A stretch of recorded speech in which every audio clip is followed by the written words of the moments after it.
Thank you very much. Thank you. And hello. Okay, boys and girls, Officer Krusty here, talking about Anthology 4. Just came out today, November 21st, 2025. Mostly previous release stuff and some outtakes from 63 to 69. Selection is loved and hated by many fans out there. Oh yes, Officer Krusty is here to talk about it. Oh yes. Nothing to see here, boys and girls. Nothing to see. Move along. Nothing to see here. Nothing to... Hey, folks, I'm sorry. I am sorry that I had to start out with Officer Krusty. But in a way, he's right. Anthology 4 just got released, and I got up very early this morning for you to listen to it so I could give my quick review. Everyone and their brother and sister is out there giving reviews and their early unboxings and their early showings and early review. It's all about the clicks, right? Not for me. For me, it's honesty and what I think. And yeah, in general, really, there's nothing to see here, folks. Now, when I say that, don't take this as going to be a negative review. It's not. It's a positive review. Because I think there's a lot of cool stuff here on Anthology 4. There's a lot to be excited about with the release of the Anthology music, all 4 volumes now, with the book, with the upcoming remastered, redone special documentary with an additional episode 9. Yes, next week. I'm really looking forward to that. But this is good, folks. Anthology 4 just came out today along with the other 3 volumes from 1995 and 1996. And like I said, outtakes between 1963 and 1969. And as I said, some people love the selection on Anthology 4. Some aren't so happy with it. But let's talk about it a little bit. And also the important thing on it is you're getting the brand new 2025 remixes of Free as a Bird and Real Love. And Now and Then, finally, after 30 years, was completed a couple of years ago and is now in its rightful place on the Anthology set. I never thought it should have been just tagged on the Blue Album a few years ago. That was kind of a travesty, but let's not go back to that. So there's been a little bit of backlash with Part 4, how it was originally going to be included with just the box set of all 4 volumes. Fans were up in arms. A lot of people thought that they, had something to do with changing the world by themselves, but it really wasn't just 1 or 2 people that caused this, folks. It was a lot of factors, I think, that went into the fact that Apple finally realized, we can't do it this way, or it's going to be a lot of negative press, a lot of negativity, a lot of people that will walk away from it and not purchase anything. So they thought better of it and did the right thing and released Anthology 4 on its own. Now, here's the thing about Anthology 4. If you're a casual or a new Beatle fan, it's a cool release. Now, I say this as somebody who has a couple of sons and other people I know who are younger Beatles fans, and they don't have the financial means, or they didn't make the effort back over the last 10 years or so to buy things like the Sgt. Pepper Super Deluxe, the Revolver Super Deluxe, or the Let It Be or Abbey Road, or the White Album Super Deluxe. They just didn't do that. So they don't have those big giant sets to get all the cool outtakes that we, as diehard fans, got when we bought those big deluxe sets. So for them, this Anthology 4 is very, very cool because you're getting like 35 or 36 tracks or something like that on it. And to someone who's never had those deluxe box sets before, they're going to be blown away by this. Because there's a lot of, when you take the whole Anthology 4 as a whole, and it's something you probably have never heard before, it's a great, great addition to the Anthology collection. Absolutely. Now, obviously there's some people complaining that, well, it doesn't fit because at least with Anthology 1, 2, and 3, it was in succession from the earliest up to the latest. And now you got this hodgepodge one, Anthology 4. To me, that doesn't bother me that much. That's okay, folks. I mean, Anthology was 30 years ago. It was what it was at the time. It caused a big buzz. I've done videos about it and all the mania that it caused all those decades ago. And it was a big deal. And I think this is a nice, tidy way to pay homage to the anniversary of Anthology and to give the fans something new and different, something fun to listen to. And yes, you've got everything kind of crammed into one, from the earliest stuff of like I Saw Her Standing There up until some of the latest stuff from their final recording period. So it's a nice little bow to put on the whole anthology. And plus with the Real Love, Free as a Bird, Now and Then on it, why not? It's a nice way to tie everything up. I did a video not too long ago where I did say, oh, could this anthology release change the world or bring us all together in harmony? And, I was being a little bit tongue-in-cheek in that video, but I was also being somewhat serious. But I've come to realize now with the book coming out and now with the music out and then next week the special, there's going to be some excitement. Yeah, people are excited about this but, I think my dream of like bringing the world together as it kind of did 30 years ago. You got to say, when Anthology did come out back in 95 and that special and that music on those 3 volumes, it caused Beatlemania all over again. I mean, you have to admit, if you were back, around back then, it did. I don't think that's going to happen this time, okay? I'm just in interest of full disclosure, okay? It's not going to happen. But it is exciting. There's a lot of cool things happening. And let's talk about it. Let's talk about these. There's really not a lot for me to talk about because the 13 previous unreleased outtakes, I will mention in brief what I think of them, but they're alongside previous released tracks.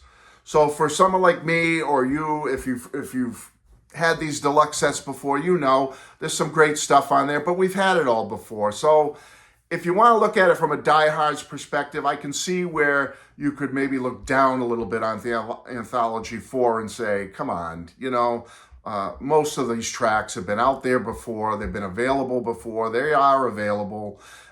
This is kind of a cheesy way to draw in people to buying it with 13 new tracks, so to speak, okay? But again, I'm not here to complain because how many diehards like us, I guess I should say it this way. Are there really that many? I want to be upset about Anthology 4 as a diehard because I can see the negatives to it. But I'm trying to be like, I look at it from the perspective of newer fans and casual fans. Anthology 4 is cool, okay? Let's just say it that way. But as a diehard, I have a lot of disappointments with it because I'm really only getting 13 new things that I can sink my teeth into on this. So anyway, let's talk about it real quick. So you're getting, let me say one thing about this. As I listened to the 13 new tracks, I came away with it the first time listening to them very excited because, when you're hearing Tell Me Why takes 12 or 13 for the first time, it's exciting because I've never heard outtakes of a song like Tell Me Why or If I Fell or Every Little Thing. I've never heard, or I Need You. I've never heard alternate cuts of those tracks. That's just me. I just haven't, okay? And it's raw. Tell Me Why it's raw. It's rough. But it is rocking. I mean, it's all there. The genesis of the song is there. And you hear lots of studio chatter, which is nice. You get a little bit, on those early Beatle tracks, you don't get a lot of studio chatter. It almost seemed like when they saw that red light go on, they just got right into recording. But on this, you do get a little bit of studio chatter. And, they're talking about, obviously the studio chatter is culled from different takes, though, because at one point you hear take 4, and they're still talking and chattering and stuff. And then I think the actual takes that we're hearing, the music is 12 and 13. So, but let me just say this. They make mistakes, but yeah, that's what outtakes are all about, all right? If you're here to hear pristine versions of these songs, forget it. They're making mistakes. There's breakdowns. There's vocal changes. There's vocal mistakes and vocal flubs and things like that. That's all part of it. It's all part of it and gives it its charm and its fun, okay? But I'm going to be honest, after I heard Tell Me Why a couple of times, I went, oh, that was great, but I prefer the original. And folks, for the most part, that's how I felt when I heard Anthology 4, is that even the other takes that I've heard on the deluxe box sets, A lot of wonderful stuff to hear on here. Great to have it, but how often am I going to go back to these versions? You know, there's a few here and there that are very special that are on Anthology 1, 2, and 3, and a couple on 4 that, you know, I may go back to or put on a playlist or something. But for the most part, I want the originals. Let's be honest. That's what I grew up with. That's what turned me on to the Beatles. And so these outtakes, although nice and pleasant, you know, after a few listens, I think you may feel like I do, is kind of like, meh, okay, I heard them, nice. If I Fell, take 11, there's a little bit of chatter. It's very nice to hear an alternate version of If I Fell. Very pretty. It's a pretty song. It's always been a classic ballad of the Beatles, but I prefer the original. All right. Nice to hear it, though. Matchbox, take 1, a little bit lo-fi sounding. I don't know if it's me, but this one, the third one I heard was like, that's a little bit lo-fi. It's not, the fidelity on it wasn't the greatest. This was supposed to be the session, right, where Carl Perkins was actually there, from what I understand. There's no mention or reference to him being there in the chatter, a little bit of chatter that you get. But again, give me the original. This version of Matchbox was kind of like, okay, I heard it. Thanks, give me the original. You know, how often do I want the original? But when it comes on, that's the one I want to hear. Same with Every Little Thing, one of my favorite early Beatle tracks. Every Little Thing from me was on Beatles 6. This is take 6 and 7. And I don't know, you know, there's a breakdown, which is in take 6, and then they go into take 7, which is okay. It sounds nice. But I have to say, the original is more exciting to me. And I get it, folks. You're going to say, well, Matt, it's an outtake. I get it, folks. What I'm saying is it was nice to hear this take 7 and 6 of Every Little Thing, but I prefer the original again because it's more exciting to me. When you hear that one and all the overdubs are added and the timpani drum and all that, it's just more exciting. I Need You is the next track, take 1. It's a bit faster and poppier than the original on the Help album. It's almost like George is trying to do a faster song here, like it was going to be a fast power poppy type song or something. And I like it. I like hearing a faster version. This was the first one that I heard was like, ooh, this is different and interesting and something fun I may go back to again. There's a little bit of laughter, studio laughter while they're doing it, which makes it kind of cute and kind of interesting. And it's poppy and it's fun and it's faster. But again, the original's the classic. The original's the one I'm always going to want first. But it was nice to hear take 1 of I Need You. I've Just Seen a Face. It's been out already. We've heard it. Take 3. It's very nice to hear. It's a rough mix. It's fun, but I prefer the original on Rubber Soul. In My Life, again, same thing. It's been out already. Take 1. Similar to the original. Obviously, the piano solo is missing, or the electric piano solo is missing. It's very nice and all. I like. It's one of the most beautiful songs ever written, in my opinion. One of my favorite Beatles songs of all time, In My Life. But again, I prefer the original. And again, I know they're not putting this out to make us fall in love with these outtakes more than the originals. They're just here to have, that's what the whole purpose of the original anthology was, so we could get some outtakes. But the one thing I will say about, at least Anthology 1 anyway, we got some songs that we had never heard before. You know, when you're talking like Leave My Kitten Alone, or That Means a Lot, or That'll Be the Day, In Spite of All the Danger, we were getting stuff back 30 years ago that like blew our minds because they were track songs we had never heard before. All right, you're not getting this on Anthology 4. You're not getting that on Anthology 4. You're basically just getting all outtakes of songs we all know and love, and that's fine. I don't expect them to have any, you know, mystery songs in the vault that they should have put on here. You know, Carnival, like that whole fiasco, you know, garbage discussion, but whatever.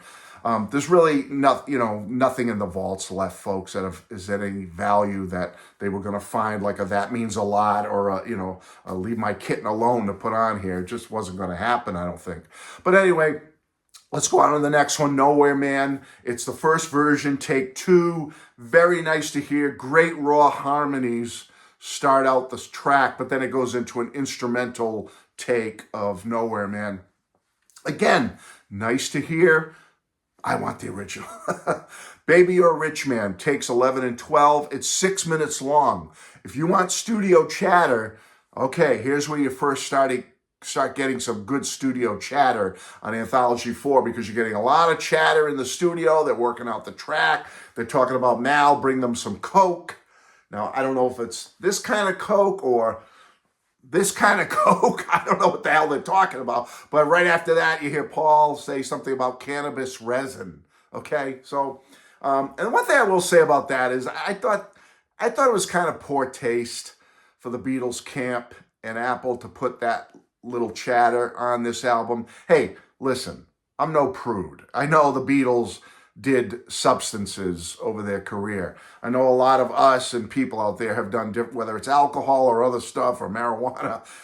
We've all had our share of substances, okay? So I'm not a prude, folks. I know people do things. I know the Beatles did things and it influenced their music, but they were much more subtle on official Beatle releases. You know, when a song like Got to Get You Into My Life came out, it was, you know, people loved it as kind of like a love song between partners. Paul came out and said, oh, that's about marijuana. And then there's been other Beatles songs in the later period where John said that's a drug song. But they were always subtle. They were never in your face with talking about drugs or substances. And I thought to put them straight out on this Anthology 4 talking about drugs and substances. Again, we don't know exactly what the Coke line meant, but the cannabis resin, we know what that's. I just thought it's, you know, why put that on an official Beatles track? Okay, all right, some may disagree with me on that, but I mean, it's just, you know, let's preserve their legacy for what it is. That if they were talking about substances, it was always done very subtly, very lowbrow, very low key, you know, not in your face kind of thing. I thought that was a little bit classless to do that, a little bit ignorant. I don't know. That's just the way I felt. But anyway, so they refer to the cannabis resin, blah, blah, blah. It's a raw track of Baby You're a Rich Man. And again, nice to hear, but I've heard it once. I don't need to hear it again. All You Need Is Love is the BBC rehearsal. Another one that's 6 minutes long because you hear, it's from the documentary broadcast, so you hear a lot of chatter in the studio, in the mixing room with George Martin and other technicians and all that. And then you can hear them playing the run-through in the background, which is different from the final release. It's okay, kind of meh. It's like, all right, whatever. But nice to have. Fool on the Hill, Take 5 is an instrumental. Very pretty to hear this done this way in an instrumental fashion.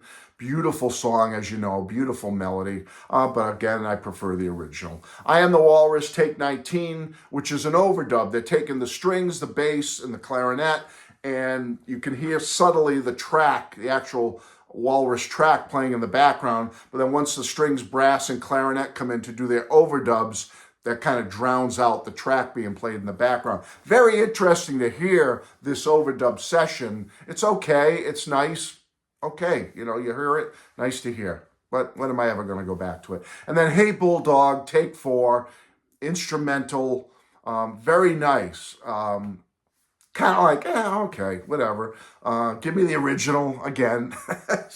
And that's the whole thing with Anthology 4. And even on the other 17 or so tracks that I've heard a ton before on the deluxe box sets, it's like great to hear them. There's some really nice little nuggets and specialty things you hear here and there. And you want to have it in your collection as a Beatle fan. And I'm not knocking it. I think it's great. I think you should have it as a newer fan or a diehard fan. You should have Anthology 4. You should have the Anthology in general, all 4 volumes.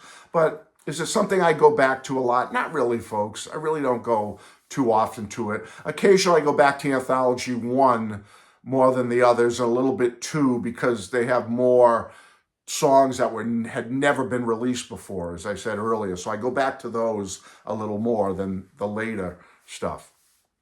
Now let's talk about the 3 new tracks, Beatle tracks, and I'll be out of here, folks. Free as a Bird. I like the new 2025 remix. I like John's vote. At first, it was a little off-putting when I first heard it way back because this has been out a while. But as I've listened to it over and over again, I'm glad I have both, put it that way. I like having that 95 original because it was the first time we heard it. It had a big impact on me. That was an important period of my life when Anthology came out the first time.